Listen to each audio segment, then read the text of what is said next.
Hello my dear students, a very good morning to all of you. So today we are going to continue with the topic downloading files. Your browser can display many different type of documents, media and other files.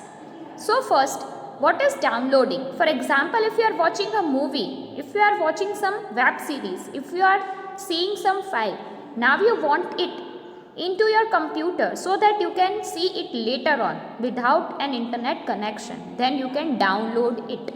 Okay, so downloading means copying the files to your computer from the internet.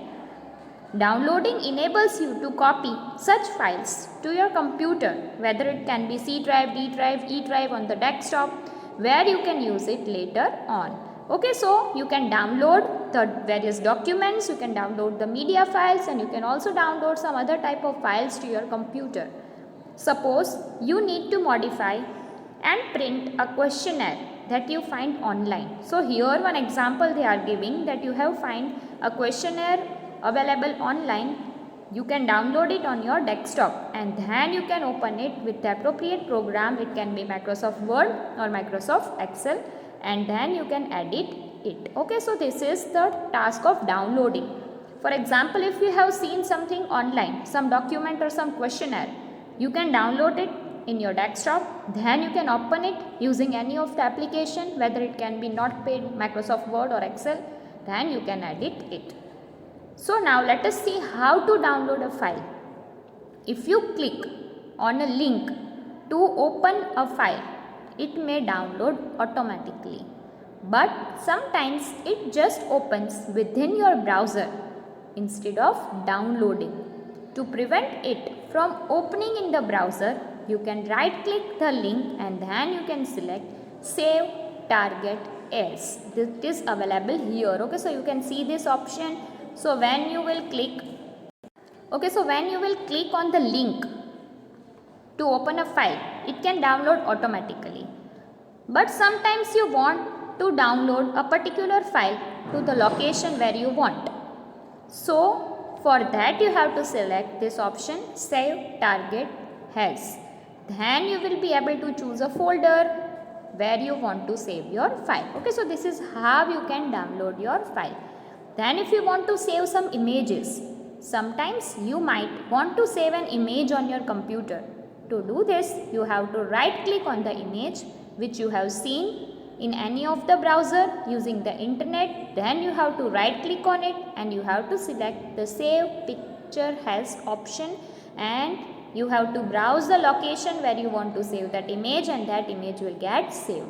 Okay, so this is how you can download the pictures, how you can download the media files, how you can download the documents and edit it. So this is how we can download and edit our documents and use it. Now the next topic is plugins.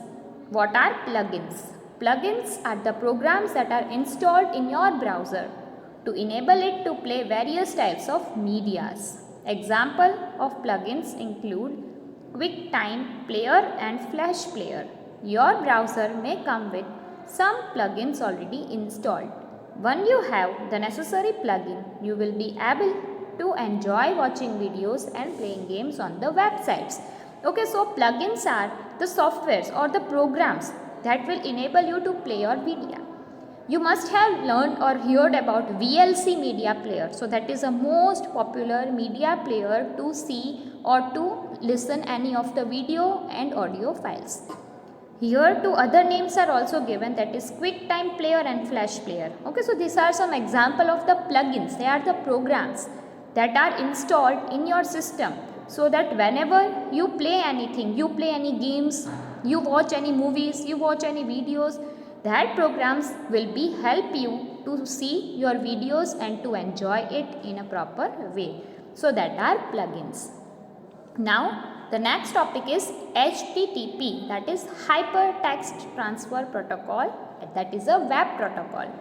Browsers are able to display web browsers by following a web protocol called Hypertext Transfer Protocol. HTTP allows web clients and web servers to communicate with each other. It defines how messages are formatted and transmitted. and what actions a web servers and the browser should take in response to various commands. Okay, so what is a hypertext transfer protocol? HTTP it allows the clients and the web servers to communicate with each other. For example, if a client want to search anything, want to see anything, then the messages which a web client is sending will reach to the web server, and the web server will respond, will action accordingly. Okay, so for example, if you want to see any movie, you are a web client, you write the name of that movie, it goes to web server searches that movie and it will return you, it will respond you by finding that movie. So HTTP will allow the communication between the web clients and the web servers.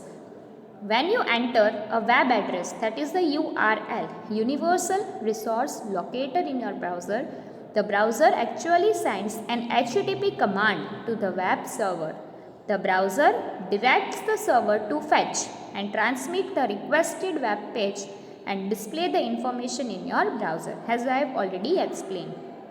All the web servers serving the websites and the web pages support the HTTP protocol. If you know the URL of the web page you want to open, then enter the URL. For example, if you want to find the map of Delhi, then you can type http www.mapsofindia.com and maps Delhi onto the address bar, and the browser will read the web address in three distinct parts. First it will read the protocol, the web protocol, that is HTTP.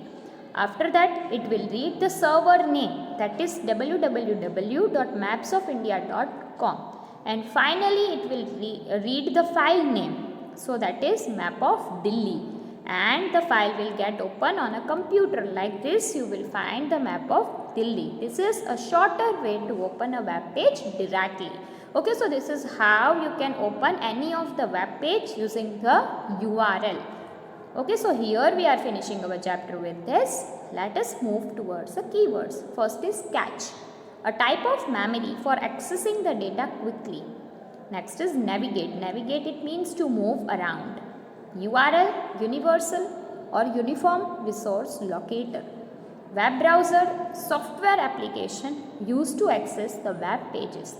Okay, so URL, it means uniform resource locator, and it is also called as universal resource locator. Okay, so now let us move toward the exercises. Exercise number A, that is filling the blanks, you have to write in your computer textbook. Exercise B, true false, you have to write in your computer textbook. Exercise C, tick the correct option, write in your computer textbook.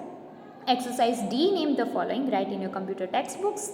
Exercise E, write the difference between, that you have to write in your computer notebook. And exercise F, question answers you have to write in your computer notebook. Okay, so only the keywords exercise E and exercise F you have to write in your computer notebook. Rest all the exercises from A to D you have to write in your computer textbook. Okay, so we will meet again in our next session with a new chapter. For now, bye bye. Have a great day ahead.